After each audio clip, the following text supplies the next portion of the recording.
prinsip latihan. Yang pertama adalah prinsip kesiapan. Jadi, materi dan dosis latihan harus disesuaikan dengan usia atlet. Artinya, pada saat kita melatih, kita harus mempertimbangkan dan memperhatikan tumbuh kembang dari atlet kita. Sebab kesiapan setiap atlet itu berbeda-beda, walaupun mereka memiliki usia yang sama. Nah, ini adalah tujuan latihan sesuai usia. Jadi kesiapan dari atlet kita untuk usia 6-10 tahun, tujuan latihannya adalah untuk membangun kemauan atau motivasi. Kemudian yang kedua adalah menyenangkan dan belajar berbagai keterampilan gerak dasar.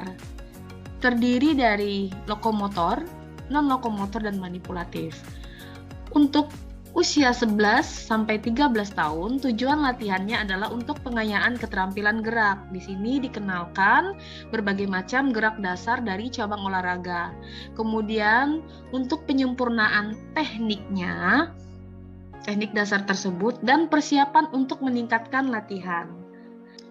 Memasuki usia 14-18 tahun, tujuan latihan adalah untuk peningkatan. Dan latihannya sudah merupakan latihan khusus, artinya sudah masuk ke spesifikasi cabang olahraga, hanya satu cabang olahraga.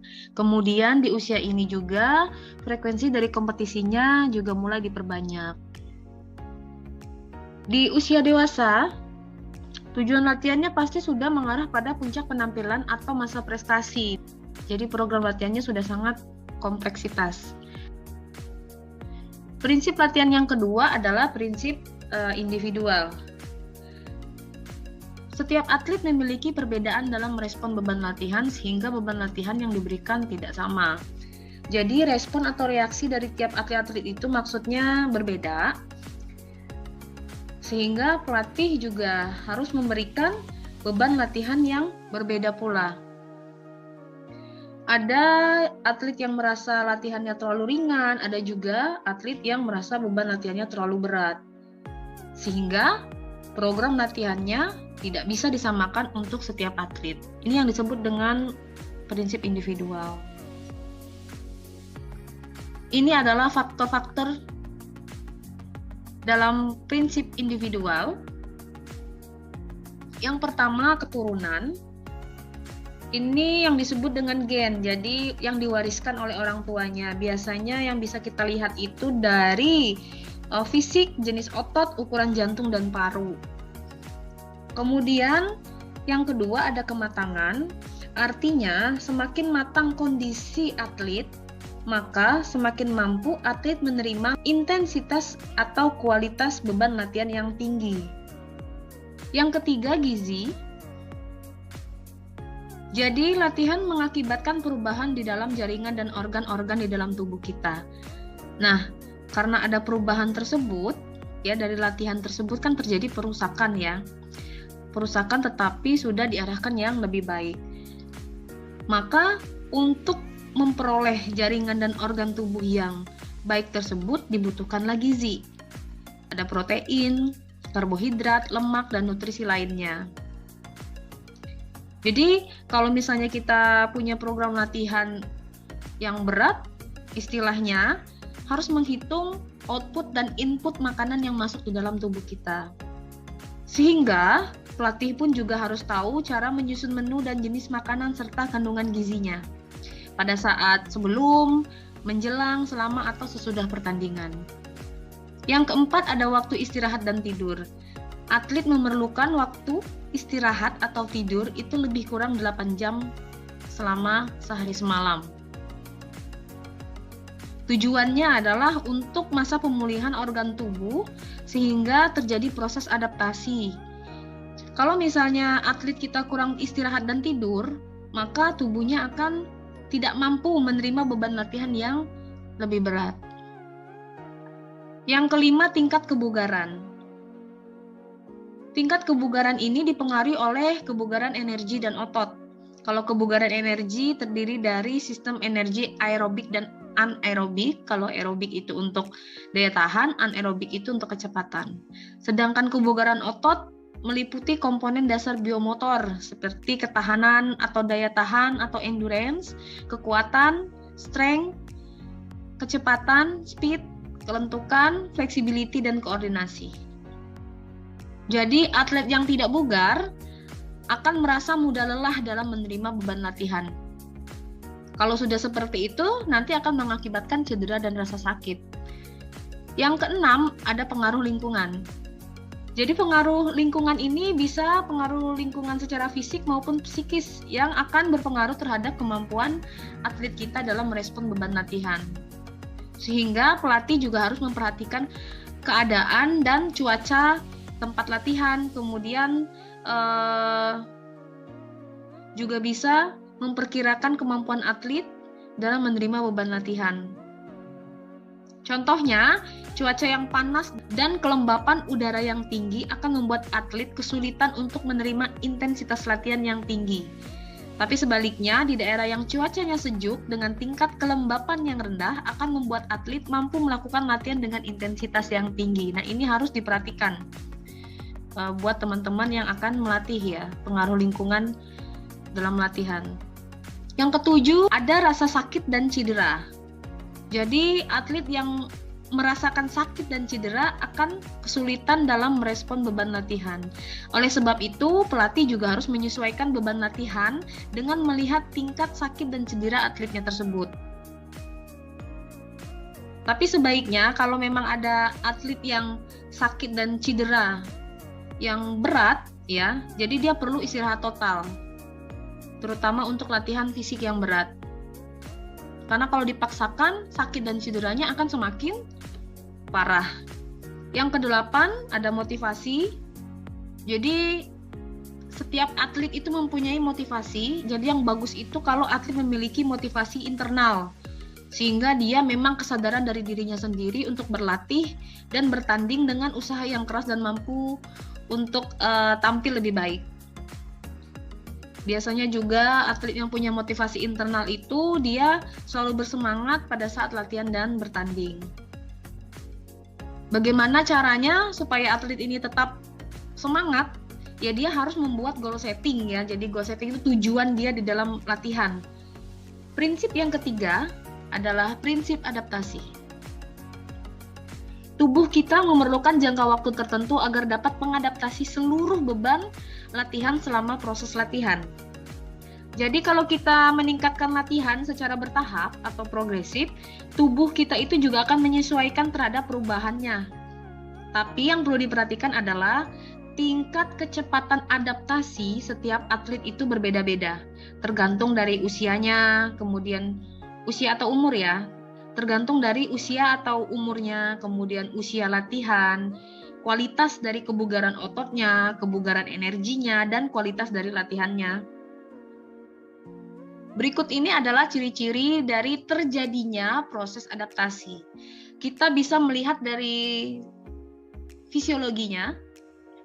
Proses adaptasi berhasil ketika sistem pernafasan, fungsi jantung, paru, sirkulasi, volume darah itu membaik. Artinya ada perubahan yang signifikan dari yang misalnya di level 1 naik secara bertahap. Itu artinya fisiologinya berhasil adaptasinya. Yang kedua, dari segi fisik itu terjadi peningkatan terhadap daya tahan otot, kekuatan, power, dan lain sebagainya. Yang ketiga, tulang, ligamen, tendon, dan jaringan otot menjadi lebih kuat. Yang keempat, motivasi berlatih akan menjadi lebih baik. Kenapa ini menjadi lebih baik? Karena atlet sudah merasakan perubahan dari segi fisiologi, fisik, dan tulang, ligamen, sebagainya ini. Prinsip yang keempat adalah prinsip beban lebih atau overload. Jadi ketika kita membuat beban latihan yang harus dibuat itu harus mencapai atau melampaui sedikit di atas batas ambang rangsang kita. Artinya kalau kita latihan itu harus ada pretest dulu. Nah, hasil dari pretest itu adalah ambang rangsang kita. Overload Artinya, pada saat kita membuat program latihan, beban kita itu bisa di atas hasil dari pretest itu. Tetapi peningkatannya itu bisa diatur di dalam repetisinya, setnya, intensitasnya, atau volumenya.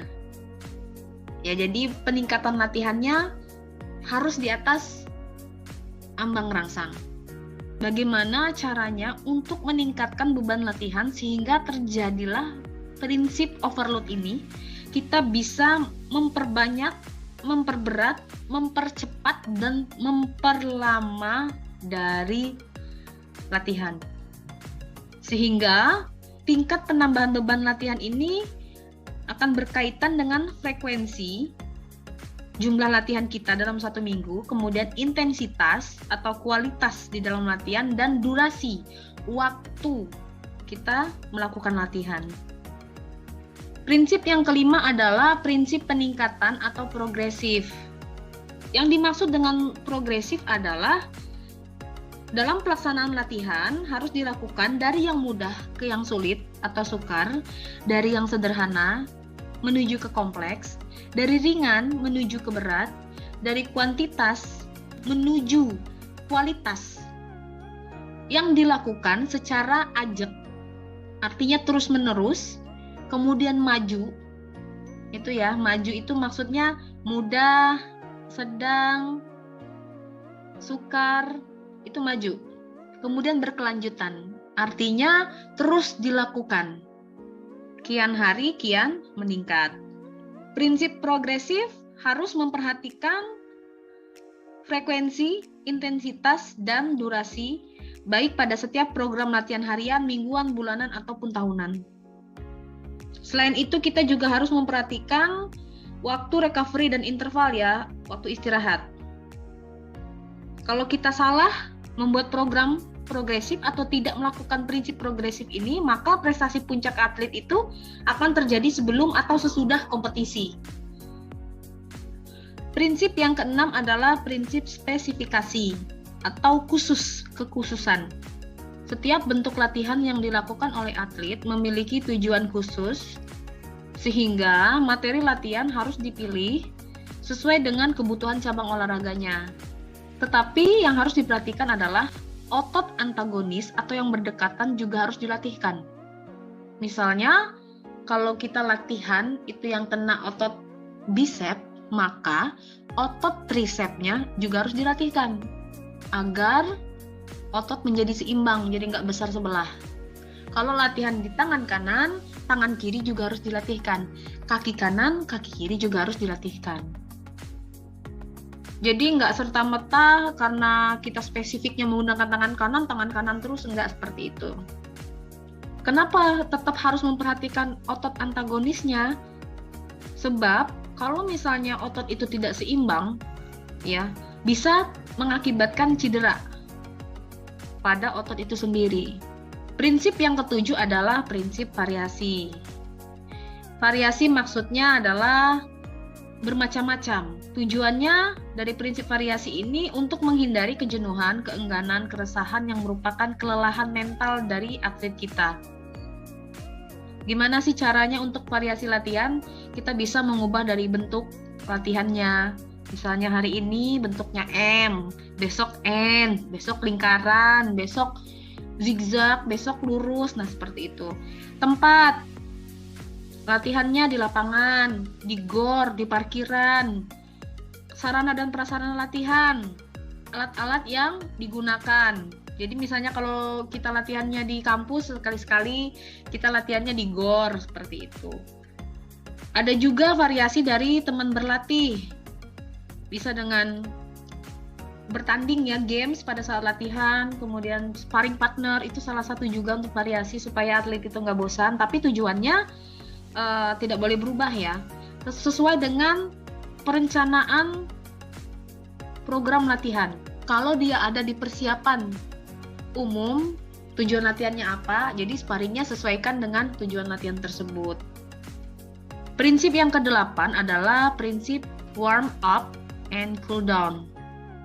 Jadi dalam satu sesi latihan, atau 1 kali tatap muka, latihan kita itu pasti ada pengantar atau pengarahan, kemudian ada pemanasan, latihan inti, latihan suplemen tambahan untuk kebugaran otot dan kebugaran energi, kemudian yang terakhir ada cooling down atau penutup. Jadi prinsip warm up, pemanasan, tujuannya adalah untuk mempersiapkan fisik kita dan mental kita sebelum memasuki latihan inti agar terhindar dari rasa cedera atau rasa sakit. Jadi prinsip dari pemanasan ini ada 4. Yang pertama, aktivitas dari pemanasan harus bertujuan untuk menaikkan suhu badan. Yang kedua, isi dari pemanasan adalah aktivitas peregangan aktif dan pasif. Kemudian yang ketiga, pemanasan berupa aktivitas senam khusus cabang olahraga, misalnya ada running ABC gitu ya. Dan yang keempat adalah aktivitas gerak teknik cabang olahraganya. Jadi di dalam pemanasan itu sudah mengarah ke gerak-gerak cabang olahraganya. Kemudian prinsip cool down atau pendinginan ini merupakan proses penurunan kondisi tubuh dari latihan yang berat ke normal supaya tidak terjadi secara mendadak. Ya karena sangat berbahaya ketika jantung kita tadi berdetaknya cepat terus tiba-tiba langsung mandek kayak begitu. Jadi proses penurunan ini bisa dilakukan dengan aktivitas jogging dulu, kemudian baru dikasih stretching. Ya, jadi memang secara bertahap. Prinsip ke-9 adalah prinsip latihan jangka panjang atau long term training. Jadi, untuk meraih prestasi terbaik diperlukan proses latihan dalam jangka waktu yang lama, bukan karbitan ya. Karena pengaruh beban latihan itu tidak bisa diadaptasi oleh tubuh secara mendadak. Yang berkaitan tadi dengan prinsip adaptasi. Sehingga itu butuh waktu dan harus bertahap serta kontinu. Berkaitan lagi tadi dengan prinsip progresif. Oleh sebab itu, latihan jangka panjang ini pasti akan berkaitan dengan tumbuh kembang dari atlet kita. Kemudian tadi ya berkaitan dengan dasar gerak dan dasar teknik dari cabang olahraganya. Penambahan dari keterampilan dan pengayaan gerak dan strategi dari latihannya. Di dalam proses latihan jangka panjang ini kita harus menghindari prinsip dari memperbanyak latihan dan memaksa beban latihan yang tidak sesuai dengan tujuan latihan. Karena akan menghasilkan atlet yang matang sebelum waktunya, yang kita sebut dengan spesialisasi dini. Prinsip ke-10 adalah prinsip berkebalikan atau reversibility.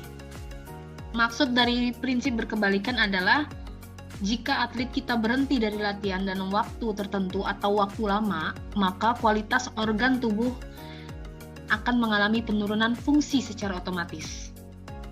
Sebab proses adaptasi dari latihan akan menurun bahkan menghilang apabila tidak dipraktekkan dan dipelihara melalui latihan yang kontinu. Kita juga bisa merasakan bagaimana kondisi fisik kita pada saat kita dulu rajin latihan, kemudian dengan adanya COVID ini kita jarang latihan dan merasakan pasti penurunan terhadap kemampuan fisik kita. Jadi istilahnya itu kalau pom bensin itu mulai dari nol lagi. Prinsip ke-11 adalah prinsip tidak berlebih atau moderat. Yang di awal tadi ada prinsip beban lebih, overload. Nah, kok yang ke-11 ada prinsip tidak berlebih, moderat? Kalau overload tadi, latihannya itu disesuaikan dengan target kita. Dimulai dari pretest itu ditingkatkan secara bertahap supaya mendapatkan hasil yang sesuai atau mendapatkan hasil di atas kemampuan awal. Nah, kalau yang tidak berlebih ini maksudnya pembebanan harus disesuaikan dengan tingkat kemampuan, kemudian tumbuh dan kembang dari atlet kita. Maksudnya latihannya itu tidak terlalu berat dan juga tidak terlalu ringan. Karena kalau misalnya terlalu ringan, itu tidak akan berdampak pada peningkatan kualitas kemampuan fisik, psikis, dan keterampilan, tapi sebaliknya, kalau misalnya latihannya terlalu berat, malah bisa mengakibatkan cedera atau sakit, yang kita sebut dengan overtraining di dalam ilmu pelatihan. Jadi, supaya prinsip tidak berlebih ini terlaksana, maka sebelum kita memulai suatu latihan, harus dilakukan tes dan pengukuran kemampuan atlet pada setiap periode waktu tertentu. Jadi kita bisa mengecek dulu nih tes awalnya berapa, kemudian 3 bulan kemudian kita tes lagi, 3 bulan kemudian kita tes lagi. Tujuannya itu tadi ya, supaya latihan yang kita buat itu sudah disesuaikan dengan kemampuan dari atlet kita. Prinsip yang ke-12 adalah prinsip sistematik. Prinsip ini berkaitan dengan ukuran atau dosis pembebanan dan skala prioritas sasaran latihan sesuai dengan periodisasi latihan.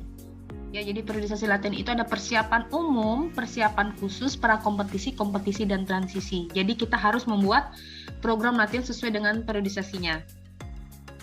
Kenapa? Karena di dalam periodisasi latihan, itu pasti mempunyai penekanan tujuan latihan yang berbeda-beda dari fisiknya, tekniknya, taktiknya, atau mentalnya.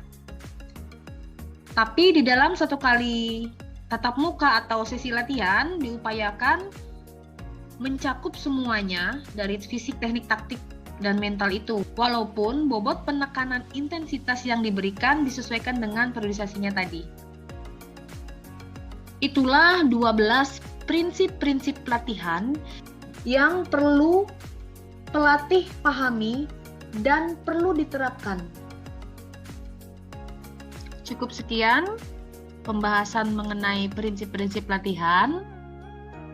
Jika kalian mempunyai pertanyaan, silahkan tuliskan di kolom komen dengan menyebutkan nama kelas paralel. Terima kasih atas waktunya. Tetap jaga kesehatan. Assalamualaikum warahmatullahi wabarakatuh. Sekian video materi kali ini. Semoga yang saya sampaikan dapat bermanfaat dan berguna di kemudian hari. Wassalamualaikum warahmatullahi wabarakatuh. Salam olahraga, jaya!